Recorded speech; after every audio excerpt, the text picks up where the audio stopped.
Sa aton nga gospel, sa St. Luke chapter 1, sa kabuhi ni Zacarias ay napunan limaw it Espiritu Santo. Ang imaw nagdayaw sa Dios ang nagpasalamat. Naging pakita kana do plano ni Dios na mag-aabot dumisayas sa kalibutan. Amen. Agtubuson do mga tao sa kasalanan pagi sa paghinusog sa andang mga sala ag manumbalik sa Dios nga halin sa andang nga tagipusoon. Dahil doon, do pumisa ang Diyos sa mga linahi ni Abraham hasta sa andang henerasyon. Ang mag-aabot dumisayas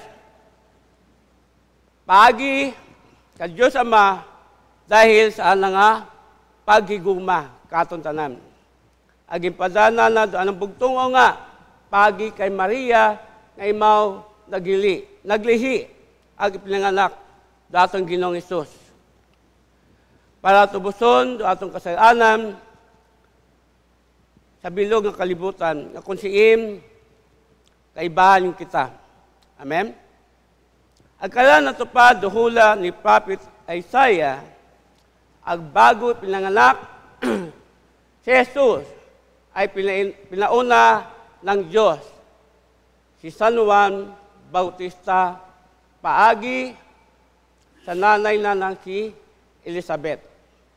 Kaya ginhamba ni Zacarias, inaban na niya sa verse 76. Abanan na, a new child will be called the prophet of the highest, for you will go before the face of the Lord to prepare His way. Ngani, makita natin nga si St. John, imaw nag-abot para pahaumon do dagan. Ano dagan? Dato mga bako-bako nga dapat tapanon.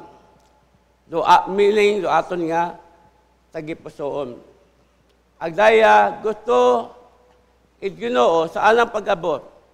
Maging malimpyo kita, ag-angay, agbagay makasulod sa anang nga ginharian.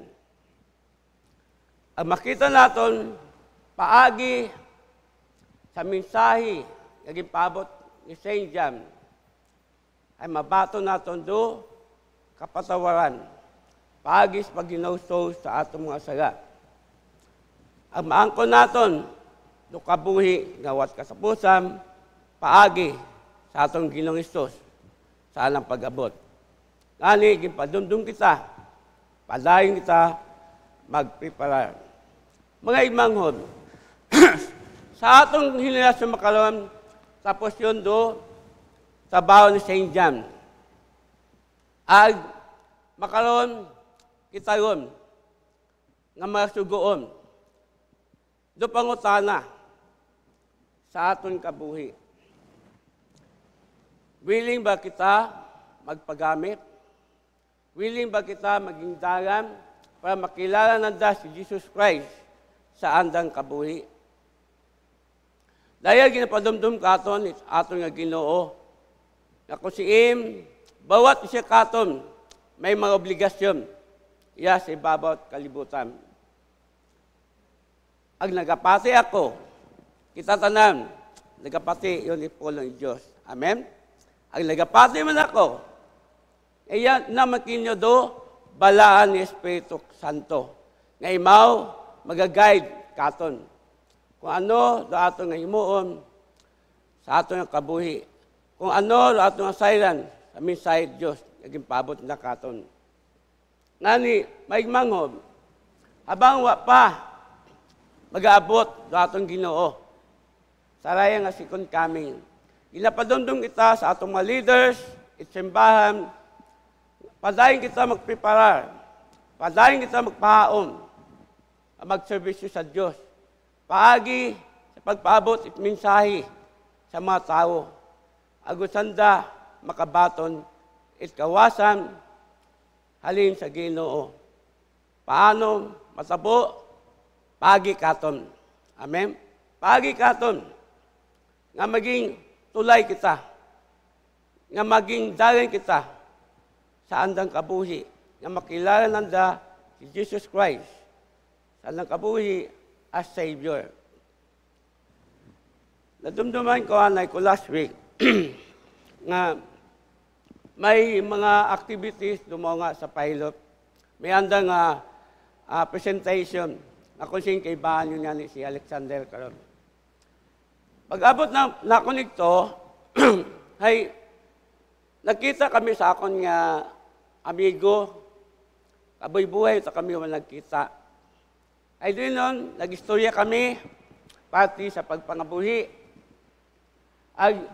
I-istorya ko ka na kung kaboy ba, kung anon sa bukakon, kumbaga ay, insiyo ka na kung kabuhi nga rin sa bukakon. Napasalamat po tayo mo nga kung siin nakarecover ko. Agamba pa nakakon. Nga, bisan, sarili na sitwasyon sa akong kabuhi, nga, di kita mawala pa na nakakon. Una, igapon kakon do pag share it word of God. Sanang kabuhi. Ag nalipay mo, no? Nakabati mo, pulong i Diyos. Aba pa na nakakon, nga, raanan nga mga problema sa nang kabuhi, danang kabugat sa nang kabuhi, ay naibsan, it kalinong. Doon ginambangan niya, sa verse 79, to give light to those who sit in darkness and the shadow of death, to guide our feet into the way of peace. Kani nalipay kita imaw, kani raan ang kasubo ay naibsan if kalinong at kalipay nga imaw nakabati it po ng Diyos. Nga, saruin ko nga sitwasyon na sa akong sitwasyon na padahin gapon ako sa pagserbisyo sa Ginoo. Ag una do kalipay. Kaya abaw ka na, Brad. Habang nga, kabuhi kita si babot kalibutan, ay, yung ikabuhi natin na po ng Diyos. Aside ko man, naging siyempre mong kabuhi kakon, dati ko kay members. Members kay yung Couples for Christ. Aba Panginana, yung sambilog mo sa brotherhood, nag-share word of God. Pero, nagpundo mo dahil sa mga circumstansya, nag-abot sa ng kabuhi. Ambay ko, mahaba pero chance, kagintaw katon Ginoo, nga manumbalik kita sa Diyos, ang mag-ginusog sa itong mga saga. Ambay ko ka na, Brad, datong kabuhi, matagod yam. Matagod yam. Di na ito masayran kung saan o mag-abot datong Ginoo. Ngani, may kaigahinan pag ikaw magabalik. Mag-servisyo sa Diyos. Mahaba pa siya. Ani hayon pagwata, maabot pa oras, nga ma-delay ka, agkato ka pa mag-inusog. Aba ko, kabuhi, matagod yan. Ani, siguro sa buhay ng mga istorya, na-realize na, sige man na Brad, siyamat, ginsya man na lang kabuhi ka ako na. Agamba ko ka na, tandaan natin, datong kabuhi, di na ito masayran. Agdahil napadumdum kita at Ginoo, na kita manumbalik ka na. Kung ano man do ato na batian, uminsay Diyos, kung siya ka man nagsimba, tunda kung ano ginapabot kayo mo. Abani mo, may calling ka. Obraha, aba ko gani, kung may calling ka, ikaw mismo karon mag-obra. Ay, aba ko kana, bawat siya katon, may obligasyon. Aba gani, atong Ginoo sa Ecclesiastes, banana ito, ano man kuno atong niubaya si babawt kalibutan, lihim man o hayag, mabuti man o masama, ay isusulit natin sa Diyos. Ngani, what exempted, bawat isa katon may obligasyon na magserbisyo sa Diyos. Na may pabot naton sa Ebanghelyo sa mga tao kung ano man do ato nasayran. Iya si babawt kalibutan. Bago ka na, nga napadumdum kita Ginoo, dapat kita padayon maging handa. Maging prepare kung ano man ginapabot katon ni Ginoo. Na kung kung ano man dato nasayran, abay nanaiya sa pagkatapos after communion.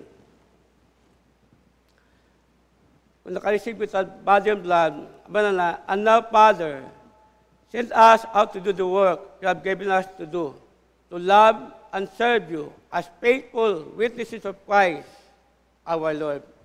To Him, to you, and to the Holy Spirit, be honor and glory, now and forever. Amen. Kani, bawat isa katon, kung ano man do atong misyon niya si babot kalibutan, aton dun obrahon. Hindi natin pag-ugaton na ito pa sa last minute. Habang buhi kita sa babot kalibutan, habang wa pag-abot datong Ginoo, ubrahon naton do atong misyon kung ano ginapabot katon ni Ginoo. Ay doon lumandate katon Ginoo, may paabot sa Ebanghelyo sa mga tao. Agdaya, ginapadumdum kita Ginoo, na maging halimbawa kita. Maging halimbawa kita kay St. John the Baptist, na padayon naton, ipabot sa Ebanghelyo sa mga tao, agusanda, makabaton, itkawasan, pagi katon.